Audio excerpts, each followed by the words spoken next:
አዶናይ ሳልቀደም ልቅደም በማለት በሉልንና ኑኑን አሳግቷቸዋል። ይሁን እንጂ ኑኑ ከታገተችበት እንደምንም ብላ አምልጣለች። ሄለን እንግዲህ ኑኑና በሉል ወደ ሐኪም ቤት እንዳይደርሱ ፈጠን ብለህ አግታቸው የሆነ ነገር አድርግ በማለት ለቴዲ ደውላ ጠይቀውም ነበረ። ቴዲ ምንም ችግር የለውም ምን ያሳግትሻለው ካላትም በኋላ ስልኩን ዘግቶት ነበር። ነገር ግን ትንሽ ጠብቄ በማለት ከመሲ ጋር ቀጠሮ እንዳለው አሲዞ ስለነበረ ከመሲ ንግግር በኋላ ልጆችን እንደሚያሳግታቸውም ነግሯታል።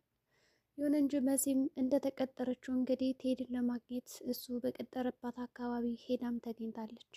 መሲ እንግዲህ ከቴዲ ቀደም ብላ ስለደረሰች ይጅል ይሞኝ ለምንድን ነው እስካሁን ያልመጣው? ጭራሽ ደግሞ እመጣለሁ ብሎ እንደዚህ ሊያሞኘኝ ነው እንዴት?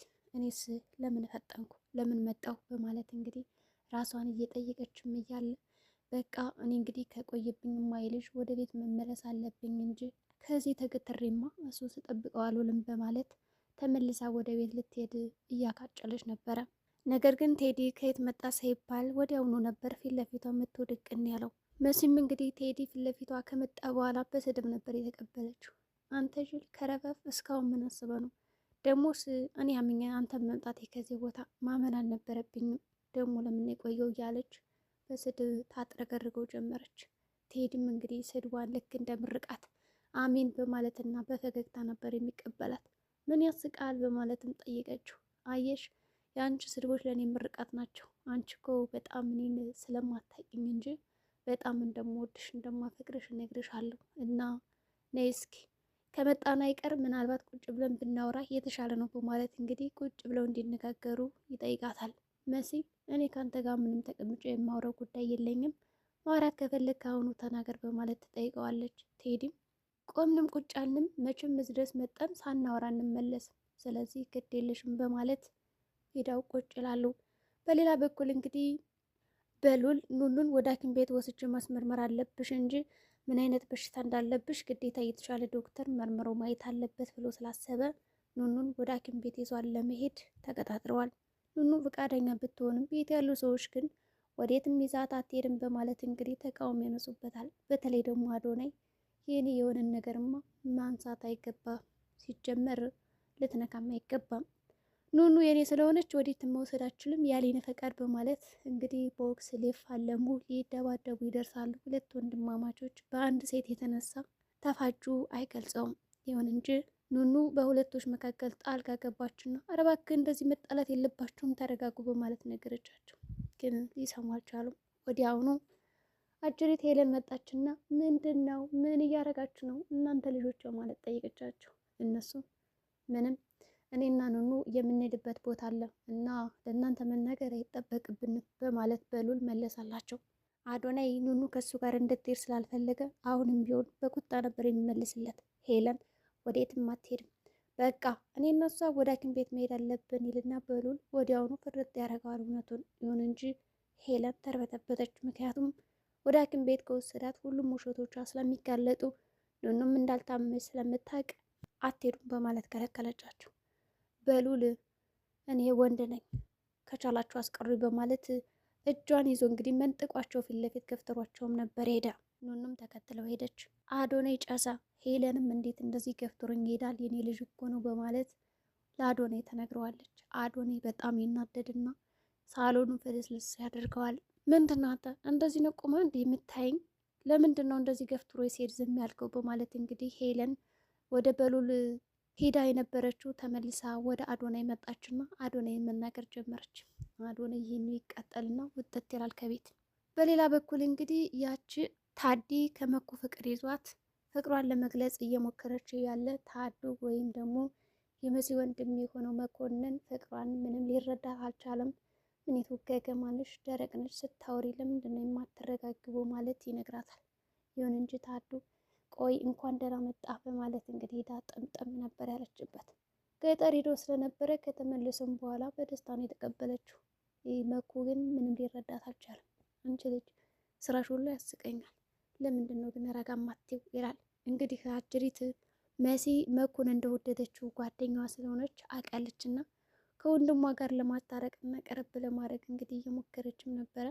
እንግዲህ ጓደኛዋን እያየች የምታሳየውን አክት ራሱ እያሳየቿት በጣም ስስቅባን ነበረ። አንቺ ጓደኛዬ ባትሆኝ ማን እንደሚያስቀኝ እዚህ ቤት አላቅም ነበር ማለት መለሰችላት። መኩ የታዱ ግራ ግብት ብሎታል። የምታደርገው የምታሳያቸው ነገሮች እያንዳንዱ ሊገባ አልቻለም። እንግዲህ አልረዳ ሲላት ምንድን ያደረገችው ታዲ ስልክ ደውላ መኩን ከሌላ ወንድ ጋር እንደምታወራ አድርጋ ለማስቀናት ነው የሞከረችው። ግን አድሬ መኮንን ወይ ሊንቀሳቀስ ወይ ሊጋገር ጸጥ ርጭ ያለ ነገር ሆኖባት ቀረ። ሄሎ ጓደኛዬ እንዴት ነህ? አረ አንተ አውራኝ ችግር የለም እኔ ዝም ብዬ ስቃለሁ ትለዋለች ታዲም። እንግዲህ እሱም ፈገግ ይላል።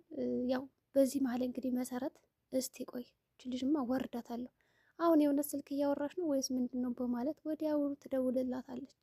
እንግዲህ ስልኩ ሲጠራ ትዋረዳለች ከመኮ ፊት። በጣም ነበር የደነገጠችው ሁሉ። አትደንግጭ ማለት እንግዲህ መሲ ምን አድርገሽ ነው እንደዚህ የምታስደነግጭኝ አለቻት ማለት ነው። ዝሮ ዝሮ የውሸት ስልክ እንደምታወራ ተነግቶባታል። እንግዲህ መሲም ወደ ውጭ እንደወጣች ነግራት ስለነበረ ለጓደኛዋ ከክላሷ ማንም ሰው እንዳይሄድ አድርጋለች። በሌላ በኩል ሄለን እየፈለገቻት ነው መሲ። እንዲሁም ደግሞ ታዲን ጠርታ ያቺ መሰረት የምትባለው በድብቅ ስልክ ታወራለች፣ የሚደውልላት ሰው አለ፣ እሱ ማን ነው? ስለዛ ሰው አጣሪልኝ እና እንዴት ነው መድኃኒት ሆነስ እየሰጠሻት ነው ወይ ትላታለች ታድላን። ታድላ እንግዲህ ለመሲ መርዝ ስጫት ተብላ ወይም ደግሞ በሽተኛ እንድትመስል ከምግብም ከውሃም ጋር እየመረዘች እንድትሰጣት የተቀበለችው አንድ መድኃኒት አለ። ይሁን እንጂ ታዲ አልሰጠቻት፣ ምክንያቱም በጣም የምትወዳ ጓደኛ ስለሆነች። ነገር ግን ሄለን ሰጠሻት ብላ ስጠይቃት አዎ ብላን የምትመልሰው፣ ምክንያቱም ሌላ አማራጭ ስለሌላት አልሰጧትም ብትል ያው ከሷ ቤት እንግዲህ ላትመጣ ትችላለች፣ ወይም ደግሞ ሌላ ከባድ ነገር ሊፈጠርበት ይችላል። ስለዚህ አዎ እየሰጠኋት ነው ትላታለች። ታዲያ ምንም አይነት እኮ ህመም እንደሚታመም ሰው እያየውባት አይደለም፣ እንዴት አድርገሽ ነው የምትሰጫት አለቻት። በቃ እኔ እንግዲህ እንዳልሽ ነው የምሰጣት፣ እሺ ለማንኛውም ስመጣ ጥሪያት አለቻት ማለት ነው። በሌላ በኩል እንግዲህ ያቺ የበሉል ፍቅረኛ ተብዬዋ ያው ከኤልሹ ጋር ጓደኝነታቸው ያው ጠበቅ ያለ ነው። ስትመጣም ከእሷ ጋር ማውራት ደስ ይላታል። በሌላ በኩል ደግሞ ሄለን ወደ ኤልሹ ክፍል ከመምጣትሽ በፊት ወደ በሉል ሂጂ፣ አንቺ እኮ የመጣሽው እሱን ልታመልኝ ነው እንጂ ኤልሹን አይደለም ብላታለች። በዚህ የተነሳ ደግሞ እሱ ካልወደደኝ እኔ ምን ላድርግ እችላለሁ በማለት ነበር የመለሰችላት። ይሁን እንጂ በቃ እየፈለግሽውን ነገር አድርጊ፣ ከክፍል ሄደሽ ራሱ ተኝ ተቀመጫ አገበኝም ብላታለች። ከዛ ስትሄድ ግን ምንድን ያገኘችው በሉል ኬስ ውስጥ ወርቆች በባለፉት ጠፍቷል የተባሉ ወርቆችን ታገኛለች። ይህ ሌባ በቃ እሱ ነው እንደ የሰረቀው ትልና ወዲያውኑ ደግሞ ለሄለን ሄዳ ነገር ከዛ ኤልሹ ትምህርት ቤት አልሄድም ብላ ነበረ። ራሷን አሟት እንግዲህ ያው ትምህርት ቤት ስለተባረረች ማንም ሰው አያውቅም። በዚህ የተነሳ አሞኛል ብላ ትምህርት ቤት ላለመሄድ እየወሰነች ነው። ወዲያውኑ ጓደኛዋን እንድታስመስል ትነግራታለች። ትምህርት ቤት መሄድ አልፈልግም፣ አሁንማ እየመጣች ትጠራኛለች እና ተኝታለች አሟታል በያት ትላታለች። እሷም ወዲያውኑ እንዳለቻት መጣችና እንግዲህ ያው ውሸቷን መስመሰሏን ቀጠለች። ሄለን በጣም ቀኗ ተበላሽቶባት ነበረ። ምንም ሊሳካላት አልቻለም። እቅዶቿ እንዳለ እየከሸፉባት ነው ያሉት። ይሁን እንጂ እንግዲህ አጅሪት ሄለን ያው እየቀወሰችው ነው። በሌላ በኩል ኑኑም ምርመራውን ተመርምራ ምንም አይነት በሽታ እንደሌለባት አሁን ላይ አረጋግጣለች። በሉልም ቆይ ግን ማነው እንደዚህ አይነት ሀሳብ ያመጣው? እንዴት ታመሻል ብሎ ነገሩሽ ማለት ይጠይቃታል። ዛሬ ምንም አውቀው ነገር የለም ግን ከታገትኩ ጀምሮ ነው ትለዋለች። ታግቼ ነበር ከዛ በኋላ እንደታመምኩ ተነገረኝ፣ ግን መድኃኒት እየወሰድኩ አልነበረም ስትለው ነው ወደ ሐኪም ቤት የወሰዳት። ይሁን እንጂ ከዚህ በኋላ እንድትደሰች እንድትስቅ ነው የምፈልገው የኔ አበባ ምናምን ይላታል። እንግዲህ ኑኑ የማን እንደምትሆን አይታወቅም። ሁለት የሀብታም ልጆች እንግዲህ ያው ፍቅራቸው ውስጥ ጥልቅ ፍቅር አለ። ኑኑ ግን በሉልን በጣም የምትወደው ይመስላል። አዶናይ በዚህ መሀል እንግዲህ ያው ሊጎዳ ይችላል ማለት ነው። አዶናይ ደግሞ በግልጽ እንግዲህ ሄለንን አንቺ የምትሰሪውን ስራ እያንዳንዱ መስራት ፈልጋለሁ፣ ከዚህ በፊት የነበሩትን ፋይሎች እያንዳንዱ የወሰድኳቸው እኔ ነኝ። ሲጀመር አባቴና ባለቤትሽ የተፈራረሙት የስራ ሰነድ ወይም ደግሞ ውል አለ። ስለዚህ የአባቴ ድርሻ ከእናንተ ጋር ስላለ እሱን ድርሻ ስጭኝና ከቢሮ ውስጥ አብሬያችሁ እሰራለሁ፣ ማንኛውንም ስራ እሰራለሁ ይላታል። ሄለን በጣም ትገረማለች። ለካ ሲጠፉኝ የነበሩ ፋይሎች አንተ እየወሰድካቸው አንተ ሌባ ትለዋለች። እሱም እንግዲህ አዎ እኔ ነኝ ታውቂያለሽ፣ ያው የሰው ቤት ነው ብዬ ራሱ አልፈራውም የሚገርምሽ ነገር ይላታል። በጣም ጨሰች። እሺ እንደዛ ከሆነ ትሰራለህ ብለዋለች። እንግዲህ ወዲያውኑ አግቷቸው ብላ ስለነበረ አዶናይ የራሱን ሰዎች ይልክና በሉል እንዲታገድ ያደርገዋል። ኑኑ እንግዲህ ከሐኪም ቤት መልስ እያለቀሰ መጣች። ከዛ በሉል ታግቷል ትለዋለች ለአጎቱ። መሲም እንግዲህ ከቴዲ ጋር ካወሩ በኋላ ወደ ቤት እየሸኛቸው እንዳጋጣሚ የሆነና የበሉል አጎት የአፌት የሆነው ፊት ለፊት ያገኛቸዋል። ከዛ እንግዲህ ደግሞ አሁን መሲ ተቀናቃኝ አላት። ይገርማል። መሲን እንግዲህ ደግሞ ለሁለት ሳይወዷት አይቀሩም። የአፌትና ቴዲ እንግዲህ በር ጋር ሲያገኛቸው የአፌት በጣም ነበር የተናደደው። በተለይ ደግሞ ከቴዲ ጋር ሆኖ ሲያያት ቀጥ ብለሽ ነይ ወደ እኔ የኔን እጅ ያዥ እሱን ልቀቂው ነበር ያላት። ቴዲ ደግሞ ማን ስለሆንክ ነው እንደዚህ የምታስፈራራት አንተን በማለት ሲያወሩ ነበር። ይሁን እንጂ የምንገባው ከአንድ ቤት ስለሆነ እና የኔን እጅ ያዥ ካለዛ ለአንቺም ለእኔ የሚፈጠረው ነገር ጥሩ አይመጣም። በተለይ ሄደን ካየቻቸው ከቴዲ ጋር ሆና በጣም ከባድ ችግር ነበር የሚፈጥርበት። ነገር ግን እሺ በማለት ወደ ያፌት እጅ ነው ሄደችው። ቴዲ በዚህ የተነሳ በቃ ተናዶ ሄደ ማለት ይቻላል። ይሁን እንጂ መሲ ከገባሽ በኋላ ምን እያርግሽ ነበር ብሎ ይጠይቃታል ያፌት። ምንም በቃ እየተቆጣጠርከኝ ነው እንዴ? አትቆጣጠር ትለዋለች። እሱ እንደዛ አይደለም ግን ምንም ሆነ ምንም እደርስበታለሁ፣ ግን የዋሸሽ ነገር አለ ይላታል። ምን ችግር አለው? ሰው መቀራረብ እኮ ይችላል ስትለው አላመናትም። በሁለታቸው መካከል የሆነ ፍቅር እንዳለ ነው የተረዳው። እሺ ለማንኛውም ትልና እንግዲህ መሲ ወደ ስራዋ ትሄዳለች። ወዲያውኑ ኑኑ መጣችና በሉል ታገተ ስትለው እንግዲህ አጅሬ ያፌት ሄለንን ሄዶ ንቅ ያረጋታል። ሄለንን የምንማቀው ነገር የለም በማለት ብትመልስም አላመናትም። ና አሁን ቀጥ ብለን ሄደን መፈለግ አለብን ይላታል።